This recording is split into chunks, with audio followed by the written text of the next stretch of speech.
Welcome to Villain Swap. I'm Jordan, your nerd of gold, and in this series I like to switch heroes and villains so that way we can see if we can get better conflicts and better stories out of them. In today's episode, I want to focus on the villain Deathstorm.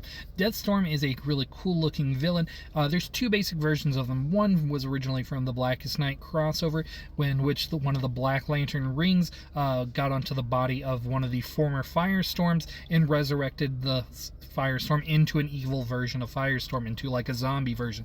And Firestorm is already a very powerful character who doesn't really need a lantern ring. That's like overkill, basically. But yeah, I think that's a fun version of him. And then we also have the evil Earth 3 version of him, who's part of the Crime Syndicate, as introduced in the Forever Evil event. Both events by Jeff Johns, who clearly has a soft spot for Firestorm. But yeah, Firestorm is a character I've always really liked from the Super Friends. I remember seeing reruns of that when I was a kid, and he's like a really cool teenage hero who has the power to like move atoms around to recreate things. He's got nuclear powers. Think of like Captain Atom or Dr. Manhattan, but a teenage version, like a Spider-Man version in that sense.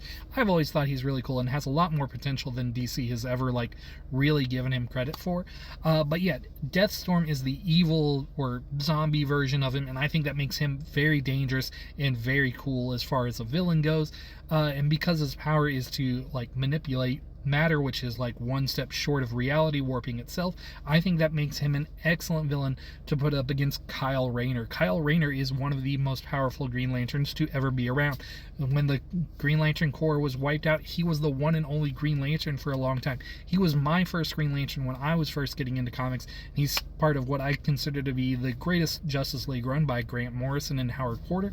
And man, yeah, he rules, and I would really like to see him with his ion abilities, with the emotional lantern, which gives him nearly reality warping levels of power, going up against Deathstorm. I just think that would be a very fun battle and really creative both on Kyle's part and Deathstorm's part, considering both of their abilities, and they're both kind of, they were the young heroes who kind of stepped up, and now one is an evil version and one is the good hero who represents life versus death, because Kyle has been the White Lantern, representative of all life in the universe and the force of life itself, versus this living, or not living, this undead avatar of death itself in the form of nuclear decay.